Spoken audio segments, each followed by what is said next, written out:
आज दुनिया के लगभग सारी टेलीस्कोप स्पेस में सिर्फ एक ही ऑब्जेक्ट की तरफ घूमे हुए हैं। नीली चमक, तेजी से फैलती पूंछ और इतनी तेज रफ्तार कि सन भी इसे रोक ना सका। ये कोई साइंस फिक्शन नहीं बल्कि एक वास्तविक घटना है।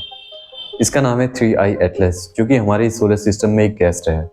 यानी कि ये हमारे सोलर सिस्टम का नहीं है बल्कि एक बाहरी दुनिया से आया हुआ ऑब्जेक्ट है। जब इसकी तस्वीर पहली बार इंटरनेट पर आई तो इंटरनेट पर पूरी तरीके से वायरल हो गई। लोग यहाँ तक कहने लगे कि एक एलियन शिप है। तो आज की वीडियो में हम यही जानने की कोशिश करेंगे कि 3I एटलस सच में एक एलियन शिप है या बस एक कॉस्मिक ट्रैवलर।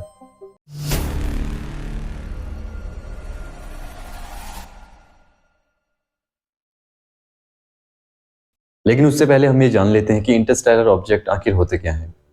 हमारे सोलर सिस्टम में प्लैनेट्स, मून्स, कॉमेट्स, एस्ट्रॉइड ये सारे सन की ग्रेविटेशनल फोर्स के कारण आपस में बंधे हुए हैं।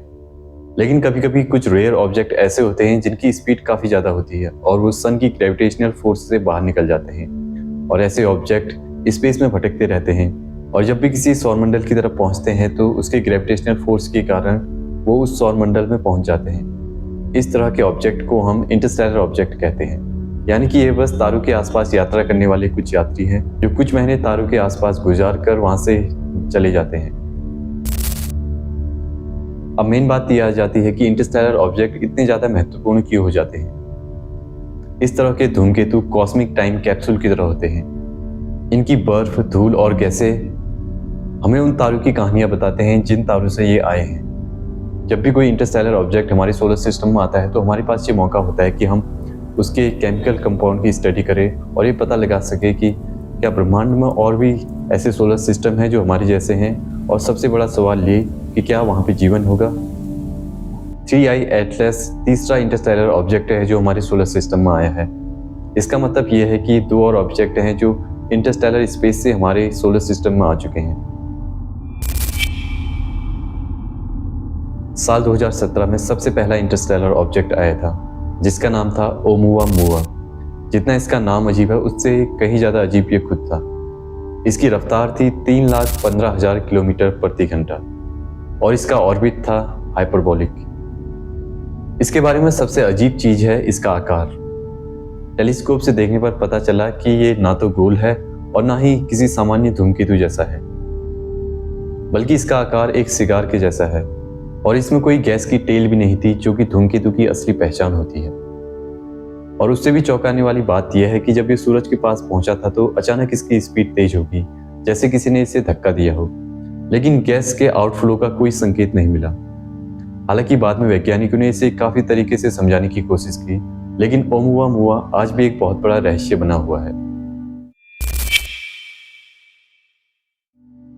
इसके बाद दूसरा इंटरस्टेलर ऑब्जेक्ट आया साल 2019 में। इसे एक रशियन एस्ट्रोलॉजर बोरिसोव ने खोजा, इसलिए इसका नाम रखा गया 2I बोरिसोव। 2I का मतलब है सेकंड इंटरस्टेलर ऑब्जेक्ट। इस बार वैज्ञानिकों ने राहत की सांस ली क्योंकि 2I बोरिसोव एक सामान्य धूमकेतु जैसा था। इसके पास एक चमकीली पूंछ थी जो कि गैसेस से बनती है और इसमें गैस और धूल दोनों मौजूद थे। बोरिसोव ने साबित किया कि इंटरस्टेलर ऑब्जेक्ट नेचुरल भी हो सकते हैं, यानी कि जरूरी नहीं है कि हर रहस्यमयी चीज एलियन से जुड़ी हो। 1 जुलाई 2025 को चिली के एटलस टेलीस्कोप ने तेजी से चलते हुए एक ऑब्जेक्ट को रिकॉर्ड किया। इसकी नीली रोशनी और लंबी पूंछ ने सबका ध्यान अपनी ओर आकर्षित किया। इसकी पूंछ असामान्य रूप से लंबी थी, लगभग 10 लाख किलोमीटर लंबी, और समय के साथ ही अपनी दिशा बदल रहा था।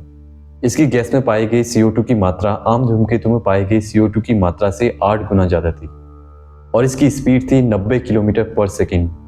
इतनी तेज कि सन भी इसे रोक नहीं सकता था और इस ऑब्जेक्ट को नाम दिया गया 3I एटलस, यानी कि तीसरा इंटरस्टेलर ऑब्जेक्ट हमारे सोलर सिस्टम में। जब 3I एटलस की शुरुआती तस्वीरें सामने आई तो नीली चमक, बदलती पूंछ और रहस्यमयी चमक ने सबका ध्यान इसकी ओर आकर्षित किया और सारी तस्वीरें इंटरनेट पर तेजी से वायरल होने लगी। लोग कहने लगे कि एक एलियन शिप है जो हमें देख रहा है।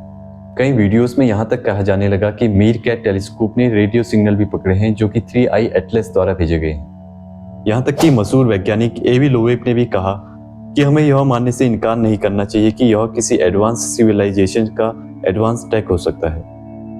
तो क्या ये सारी बातें सच थी? चलिए एक एक करके इनको चेक करते हैं। सबसे पहला दावा जो किया गया वो ये है कि 3i एटलस ने रेडियो सिग्नल भेजे हैं। मीरकैट टेलीस्कोप ने रेडियो वेव्स को जरूर डिटेक्ट किया था, लेकिन वो नेचुरल गैसेस के इंटरेक्शन से बनने वाले रेडियो वेव्स थे, ना कि किसी आर्टिफिशियल इंटेलिजेंस द्वारा भेजे गए रेडियो वेव्स। दूसरा दावा यह किया गया कि इसमें नीले रंग की जो रोशनी है वो इंजन के जेट हैं, लेकिन सच्चाई यह है कि नीला रंग कार्बन मोनोऑक्साइड और आयोनाइज्ड गैसेस से बनता है, जो कि सन के अल्ट्रावायलेट रेज के कारण चमक उठते हैं। और सबसे बड़ा दावा जो किया गया वो यह है कि नासा ने सच्चाई छुपाई है, पर रियलिटी यह है कि 3i एटलस से लेकर जितना भी डेटा है वो सार्वजनिक तौर पर मौजूद है और इसमें किसी भी आर्टिफिशियल एक्टिविटी का कोई प्रमाण नहीं मिलता है। तो आखिर सच्चाई है क्या? जितने भी सारे वैज्ञानिक सबूत मिले हैं वो सब यही बताते हैं कि 3i एटलस एक नेचुरल कॉमेट है। इसका नीला रंग, लंबी पूंछ इसके रासायनिक तत्वों और आयनीकरण की वजह से है। तो 3i एटलस तो ये कोई एलियन शिप नहीं है, बल्कि ये है एक कॉस्मिक टाइम कैप्सूल जो हमें किसी और तारामंडल की कहानी सुनाने आया है। 3i एटलस शायद एक एलियन शिप नहीं है, पर यह एलियन वर्ड से आया है। इसकी नीली चमक हमें याद दिलाती है कि ब्रह्मांड में जीवन और रासायनिक विविधता कितनी अनंत है। शायद किसी दिन सच में कोई एडवांस सिविलाइजेशन का एडवांस शिप हमारे पास आए, लेकिन आज जो हमारे पास है वो भी किसी चमत्कार से कम नहीं है। उम्मीद है आपने पूरी वीडियो ध्यान से देखी होगी। तब आपके लिए एक सवाल है, हमारे सोलर सिस्टम में सबसे पहला इंटरस्टेलर ऑब्जेक्ट कब आया था? उम्मीद है आप इसका जवाब जरूर देंगे। आपके कमेंट का इंतजार रहेगा। मिलते हैं नेक्स्ट वीडियो में, तब तक के लिए गुड बाय।